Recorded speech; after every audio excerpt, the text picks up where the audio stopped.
know the 2015 World Cup. You've made Test debut. You've been in and out of the squad.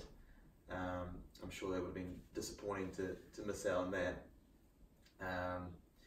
And if we kind of just fast forward a year or two, a couple of years from that point, you'd had the taste of, IPL, played a little bit of county cricket, the Black Caps, and there was probably just a little stage where you kind of had a bit of a dip, or you were back in Otago, and it's a couple of seasons now ago, and I guess it was, I don't know whether you were a little bit lost, I'm not really sure what you're feeling, but it was just, things weren't quite clicking, and you probably feel like you should be, IPL, Black Caps, all that stuff, but things are not quite going your way. What was the feelings and the thoughts throughout that season, or that kind of block where you had the 2-week break that a lot of us were not really sure what was going on, but it almost was a bit of a turning point for you in your career. So would you be able to just take us back in terms of how that was? Yeah. Would you want a long version? The detailed version? Well, yeah, go as long as or short as you want. We've got nothing but time. Yeah, it's an interesting one. I think from the outside, externally, I think a lot of the public and sort of other players sort of generally view athletes, especially cricketers, as adults and men, and they know what they're doing. They've had training since they were 10 years old to be playing this game as a living, and I look at that 2014 to sort of 2017 period, and I really didn't know what I was doing. I went down to Otago, as I mentioned before, and I was a kid. I was playing the game because I loved it. I didn't really think about the money or anything like that. I think I was paying about $100 a week rent or something in Dunnes back in those days, and I sort of didn't really know anything about life. And then I went from that period to, as you mentioned, debuting in Test cricket 2014, picked up in the IPL, played for Delhi in what was, I think it would be fair to say, a reasonably disastrous campaign for the whole group. Went straight to county cricket, played the county season, went to the West Indies and played another Test series, and was lucky enough to get another 100 in my second Test. And sort of, you're flying, you've never known anything like it. You're on top of the world, traveling business class around the world, and you don't really think fatigue will be a thing, but obviously I stayed over in the West Indies and played the Caribbean Premier League again in T20, and then came back and started the summer in New Zealand, basically having not stopped playing since the previous September. Yeah. After literally the season before being a club cricketer. Yeah. So it was sort of like, geez, I don't know what I'm doing here. And I remember we had a tour to Pakistan at the end of 2014, and Phil Hughes died during that tour. So that was kind of another kind of eye-opening moment where, geez, this sport that I play for a living can actually kill you. And it's not like a carefree go out and do whatever, take on a bouncer, and if it flies past your face, have a laugh and go on to the next one, sort of thing, which has always been the attitude that I'd had. And basically by the end of that Pakistan tour, I was sort of physically and mentally pretty broken. I'd been going a long time, and my back was in the worst place it's ever been. Sort of waking up in the middle of a Test series and literally crawling to the shower and turning the shower on, and being on your hands and knees in the base of the shower, and just trying to get enough hot water on your back so you can actually stand up. And these are all sorts of things I've never experienced before as a cricketer. And in the back of my mind, I just had the 2015 World Cup. I knew that was February, March next year, and I was just going, I just have to reach that. If I can reach that tournament and get through it, I'll be fine. I'll play nothing in the winter. I'll be done. I'll have 6 months off, and I'll actually get myself back in order. And it was probably my first lesson of that. It's an absolute must to stay in the present. You can't be looking at something that's down a couple of months down the road going, I want to get to that, I need to get to that, because you do have to just try and focus as much as you can on where you are and what you're doing at that moment. And basically my form dropped off a cliff in that Pakistan series. I was playing terribly. I was obviously doing all I could physically just to get from game to game. And then came back, played the first series of the summer against Sri Lanka, and got a few runs, and I sort of felt like I was out the other end of it. And then obviously we won a test at the Basin, and Mike Hesson called me into the room to announce the World Cup squad. Well, not to announce the World Cup squad, to tell me that I was not in the World Cup squad. And that was sort of a sort of surreal moment, because I'd always been, the chat had been, Neesham and Anderson, the two great all-round hopes of our generation, and they're going to play 200 games together and all that kind of thing, and it all just sort of came crashing down. I remember sitting there in silence, just in disbelief, really. That sort of all the pain I put myself through over the previous sort of 3 or 4 months was all for nothing. And then I had a week or so in Wellington, 4 or 5 days or so, to sort of soak it up. And I sort of talked to a few people that were close to me, and I sort of got a bit of perspective and said, I'm actually, I can still push for the rest of the summer. I can still put compelling numbers on the board, and if someone gets injured in the World Cup squad, then I'll be right there, and the dream's still alive as far as getting picked again. And I came out in the one day against Wellington 3 days later, and I was bowling my heart out. I was bowling really well, really quick, and I felt my back break. And I was just like, I just can't, I just can't believe this is happening. You sort of go into the physio room and you can't touch your knees. They go, try to touch your toes, and you can't get to your knees. And I remember James Montgomery, the physio, looking at me and going, this is a problem. Yeah. And you sort of go through all the diagnosis, and you'll have 6 months off, you'll have 3 months off your feet, get back into cycling, and sort of all that I'd planned for so long all collapsed. And it was sort of, I didn't really have a mental skills coach or a mentor or anything. And I remember just for that 6 months just going, I just have to get back, because I lost so much ground on where I was meant to be. And sort of got to the end of that rehab. It was easily the most challenging period of my career. Got to the end of that rehab, got back into domestic cricket. Things were going well again. Got picked in the test squad to go to Aussie, went to Brisbane, back went again in the middle of the first test. And I just remember sitting in the change rooms at Brisbane, just crying, just all that hard work for that 10 months or whatever for nothing. And again, I got to get back.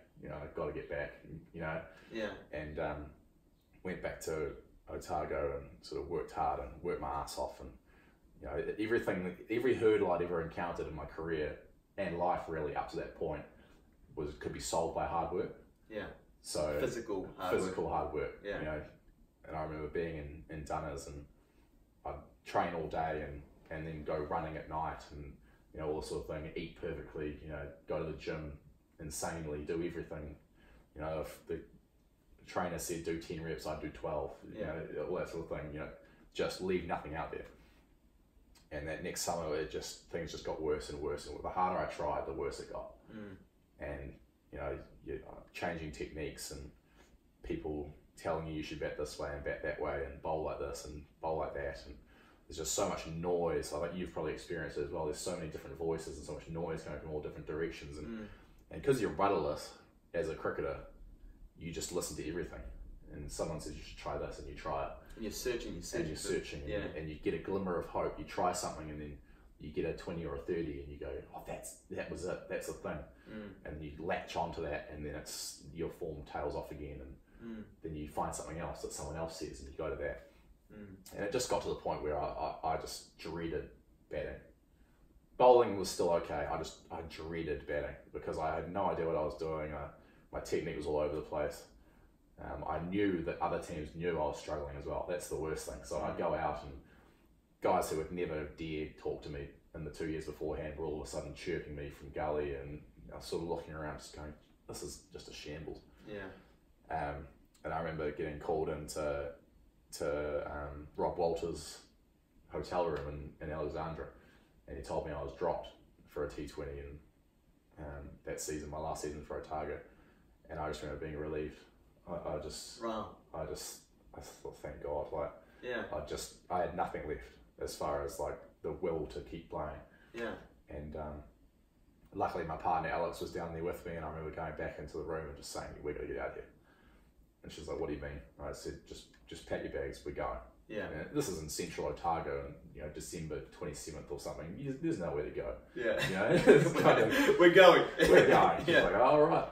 And we got in the car, and I remember driving the car thinking, where am I going to go? And I sort of drove out of the hotel, and right was back to Dunedin, and left was to sort of Queenstown and Wanaka and those sorts of places. And I just sort of went, "Nah, we won't go home. We'll just go that way." Yeah. And luckily, I sort of remembered that my aunt and uncle were sort of having their holidays in Albert Town. So I got Alex to call them up and ask if they had a spare room that we could stay in for a couple of days, and went down there and just sort of got away from cricket. Actually, I remember calling Heath Mills, the Players Association head, and telling him, I was done, done with cricket. He said, "What do you mean?" I said, "I'm done, mate. I had a good run. I achieved some things, some pretty cool things that a lot of people don't achieve, but that's it. I just don't want to play anymore." And he sort of listened for a little bit, and he was so good. I owe him basically the rest of my career for that conversation. He just said, "Look, mate, you're a bit emotional at the moment. I'll give you 2 weeks. I'll give you 2 or 3 weeks. Just turn your phone off. Go have fun. Go have a New Year's with your friends and relax. Get away from cricket. I'll handle New Zealand cricket. I'll handle the media, whatever. I'll call you in a couple of weeks." And I went, "Oh yeah, all right." And that was the first time in a long time that I just felt like a human. I was having a few beers with a couple of mates and over New Year's, and which never happens. Which never happens. People don't understand as a cricketer. You get your last New Year's when you're about 17, maybe 16, before the sort of under 18s, under 19 tournaments start, and then you're a slave to the game over summer for the next 15 years of your life. Yeah. And it's a fantastic lifestyle, but you do feel inhuman at times when everyone else is enjoying life and you're sat there scouting, a batsman for the next day. And I had that New Year's. I went back to Auckland, and I remember I got a phone call from a reporter about 3 weeks later, and that was the moment I've been dreading. Because it would get out that I was out of the game. There's only so long you can not play before people start asking questions. I got a phone call and said, "I want some comments on this." I said, "No comment." Hung up, and then Heath called me again and said, "Look, the people have figured it out. We're going to have to put a release out." And it was sort of like one of those things where you read the release and you just go, "Geez, this is the beginning of the end here," because you can't, take a break. Back then, a lot more guys have done it since. Yeah. But back then, it was kind of the death knell. Once you choose to not play cricket, it's very hard to make your way back. Yeah.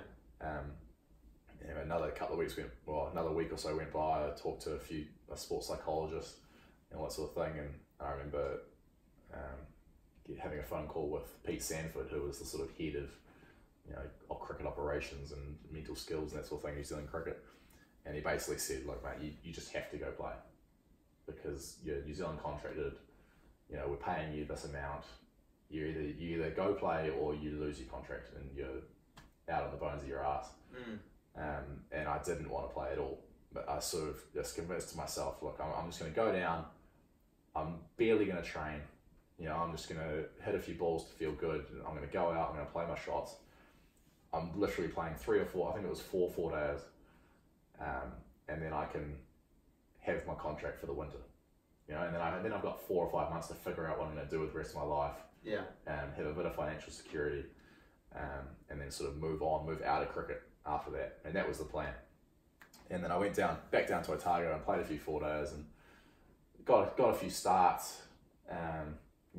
It sort of started to feel like the old me again, batting wise. There was a bit of flow, there was a bit of timing. It didn't seem like the world was on my shoulders every innings, and because I didn't care. I wasn't playing for runs. Yeah. I was just playing to show my face so that I could play that game, and then no one could take my contract away from me, basically.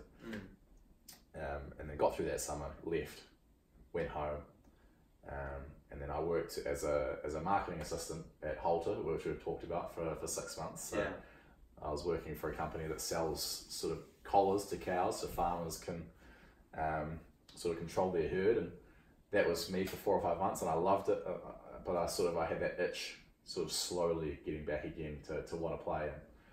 And that was when you guys came in, the Wellington Firebirds. Bruce Eager gave me a call and said that he wanted me to come down, and I sort of flew down and had a meeting with you guys, and sort of felt excited about the game again, which was an emotion I hadn't felt in probably 2 years. And I sort of thought, I can't be sitting on my rocking chair when I'm 50 knowing I didn't give it one more go. And worst case scenario, I come down, I'm junk, I don't score any runs, I leave again. I'm in exactly the same position I would have been anyway, just 6 months down the track, and at least then I know. Yeah. And so that was sort of the beginning of the comeback, I guess, was coming down to Wellington and sort of hit the ground running in a new environment and a fresh sort of mental outlook, and the rest has sort of been played out, I suppose, on TV screens. So it was certainly a pretty tumultuous period, but I certainly feel like I'm a much more resilient and sort of complete player, but also mainly person. After sort of going through all that, I feel like I'm pretty much invincible now, sort of moving forward. Yeah.